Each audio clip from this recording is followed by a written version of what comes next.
बच्चों, आज हम पढ़ेंगे कक्षा 9वीं की प्रश्नावली 2.4 का प्रश्न 5वें का दूसरा। इसका पहला क्वेश्चन हम कर चुके हैं बच्चों। आपने नहीं देखा हो तो हमारी प्लेलिस्ट में जाकर देख सकते हो।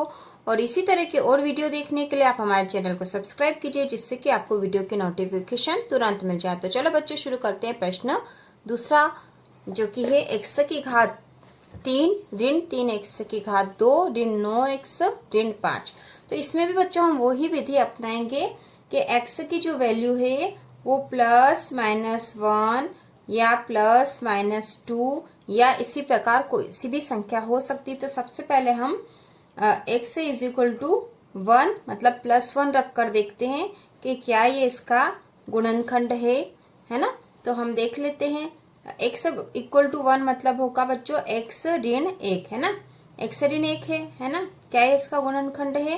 तो x ऋण 1 इसका गुणनखंड है, इसलिए x =1 रख कर देख लेते हैं हम सबसे पहले। तो हमारा जो बहुपद है x की घात 3 ऋण 3x की घात 2 ऋण 9x ऋण 5, ठीक है। तो हम इसमें x =1 रखेंगे। तो 1 रखा तो 1 है ना, 1 की घात 3 ऋण 3x के स्थान पर 1 की घात 2 ऋण 9x के स्थान पर 1 ऋण 5, ठीक है। अब 1 की घात 3 बराबर क्या होता है बच्चों? 1 गुणा 1 गुणा 1 मतलब 1 का 1 में 3 बार गुणा। तो क्या आएगा बच्चों? यहाँ पे 1 ही आएगा। ऋण 3 1 का वर्ग मतलब 1 का 1 में 2 बार गुणा, तो यहाँ 1 आएगा। ऋण 9 का 1 में गुणा तो 9 × 9 ऋण 5, ठीक है। इसको और सरल कर लिया। ऋण का 3 का 1 में गुणा हुआ तो ऋण का 3 आया, ऋण का 9 और ऋण का 5 आया। तो ये संख्या तो ज्यादा आ गई है बच्चों, है ना। 1 और ये ऋण के कितने हो गए? ये ऋण का, ये ऋण का, ये ऋण का। 9 और 5 14, 15 16 17, ऋण के 17 मतलब ये हो गए ऋण के 16, है ना। 1 घटा दिया इसमें से। मतलब ये है बच्चों कि x ऋण 1 हमने रखा था, यह इस बहुपद का गुणनखंड नहीं है ना। यह गुणनखंड नहीं है। हमें तो गुणनखंड चाहिए था, हम तो करके देख रहे हैं कि क्या ये इसका गुणनखंड है या नहीं। तो x ऋण 1 जो है वो इसका गुणनखंड नहीं है। अब हम रखेंगे x ऋण 1, है ना। x ऋण 1 मतलब क्या हुआ बच्चों? x धन 1 है ना। x धन 1 वाला मान रख के देख रहे हैं कि क्या x धन 1 इस बहुपद का गुणनखंड है। हम x धन 1 मानते हैं तो x क्या हो जाएगा? ऋण 1। मतलब इस बहुपद में हम x के स्थान पर ऋण 1 रख कर देख लेंगे कि क्या यह इस बहुपद का गुणनखंड है। तो बहुपद लिख लेते पहले। x की घात 3 ऋण 3x की घात 2 ऋण 9x ऋण 5, ठीक है। तो x के स्थान पर अब हम रखेंगे ऋण 1 की घात 3 ऋण 3, फिर x का वर्ग के स्थान पर ऋण 1 का वर्ग ऋण 9, x के स्थान पर ऋण 1 और ऋण 5। ऋण 1 की घात 3 मतलब क्या होगा बच्चों? ऋण 1 गुणा ऋण 1 गुणा ऋण 1, है ना। तो ऋण का ऋण में करा गुणा तो धन हो गया, है ना। धन का 1 हो गया, धन का 1 का फिर ऋण का 1 में गुणा करा तो ये हो जाएगा ऋण का 1, ठीक है। तो ये हो गया ऋण का 1, ठीक है। फिर ऋण और यहाँ पर है 3 और ऋण का 1 का वर्ग, है ना। ऋण का 1 का वर्ग मतलब ऋण 1 गुणा ऋण 1, ठीक है।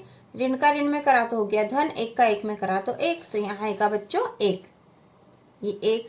फिर ऋण का ऋण में गुणा करेंगे, ऋण का ऋण में गुणा करेंगे तो धन का हो जाएगा और 9 का 1 में करेंगे तो 9, है ना। पहले चिन्हों का गुणा कर दिया, ऋण का ऋण में करा तो धन, फिर 9 का 1 में करा तो 9 और ये ऋण के 5 है ही सही। इसको थोड़ा सा और सरल कर लेते हैं।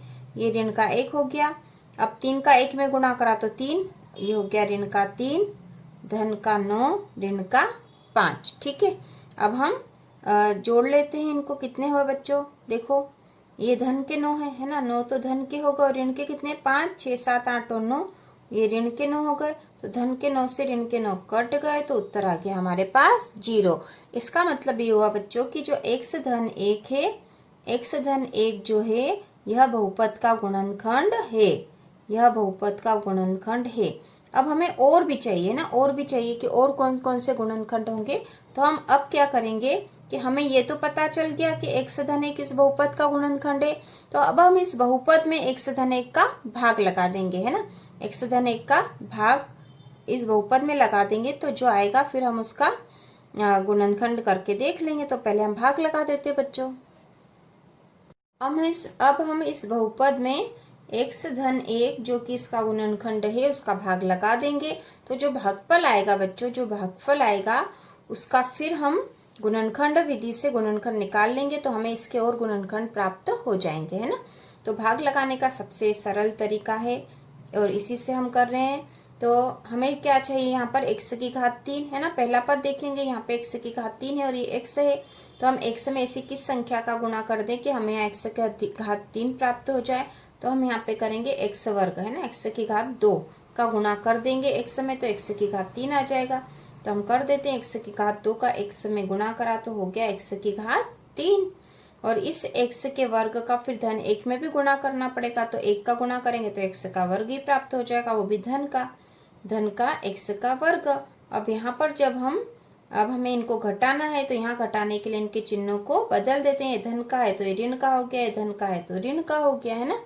अब ये धन और ऋण का आपस में कट गया।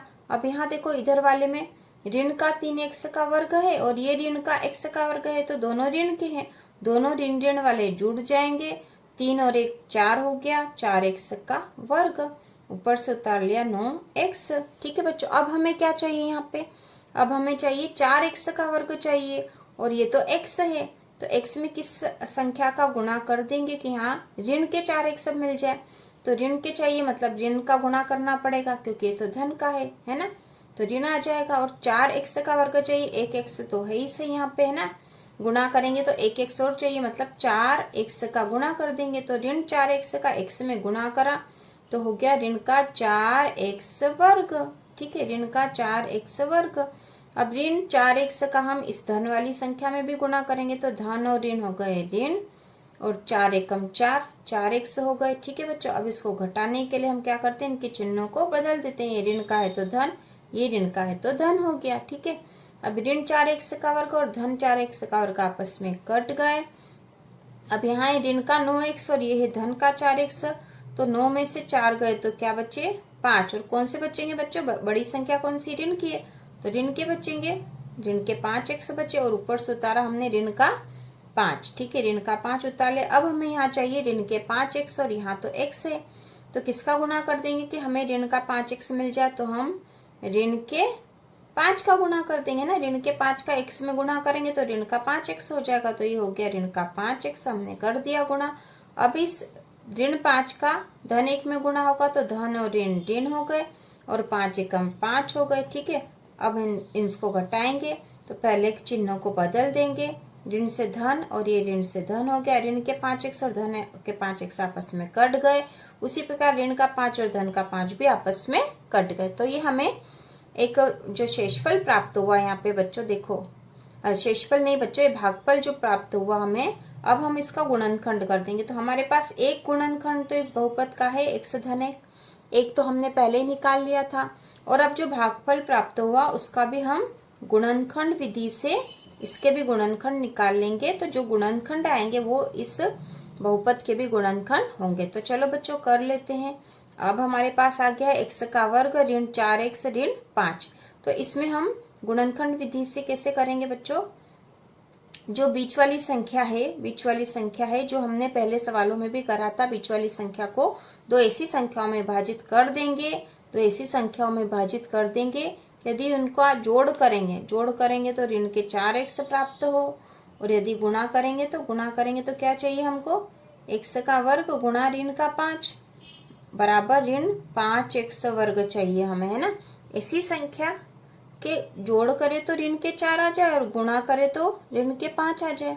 तो ऐसा क्या हो सकता बच्चों, सोचो, है ना। 5 चाहिए हमको, 5 और 5 का 1 में गुणा करेंगे तो 5 एकम 5 हो जाता है, 5 का 1 में गुणा करेंगे तो 5 एकम 5 हो जाता है ना। और 5 में से 1 कम कर देंगे तो 4 भी आ जाएगा। तो ऐसी स्थिति में एक ऋण का होगा, है ना। ऋण के 5 में से धन का 1 घटाएंगे तो ऋण का 4x आ जाएगा। ठीक है, और ऋण का 5 और धन 1 का गुणा भी करेंगे तो धन ऋण का 5x हो जाएगा। तो हाँ बच्चों ये हो जाएगा, ऋण का 5 और धन का 1 ले लेंगे हम, है ना। तो देखो बच्चों ये x का वर्ग फिर ऋण के 5x फिर धन के 1, तो x ही लिखेंगे, है ना। 1 लिखने की यहाँ जरूरत नहीं होती है, ऋण का 5 है ना। तो ऋण के 5x में से धन का x गया तो ऋण के 4x बचे और ऋण के 5 में x का गुणा करा तो ऋण के 5x वर्ग हो जाएगा, है ना। अब देखो बच्चों यहाँ क्या कर सकते, क्या कॉमन ले सकते, एक x ले लेंगे, है ना। x ले लेंगे तो यहाँ बचा x और यहाँ बचा ऋण का 5, ठीक है। x कॉमन ले लिया तो क्या बचा x ऋण 5 और यहाँ क्या कॉमन ले सकते हैं, यहाँ पे x ऋण 5 तो है ही सही, है ना। तो हम यहाँ ले लेंगे 1, ठीक है। 1 ले लिया तो ये x और ये ऋण का 5 वैसा के वैसा आ जाएगा, है ना। तो यहाँ हमें मिल गया है x ऋण 5 और x धन 1, ठीक है। x ऋण 5 और x धन 1, ठीक है।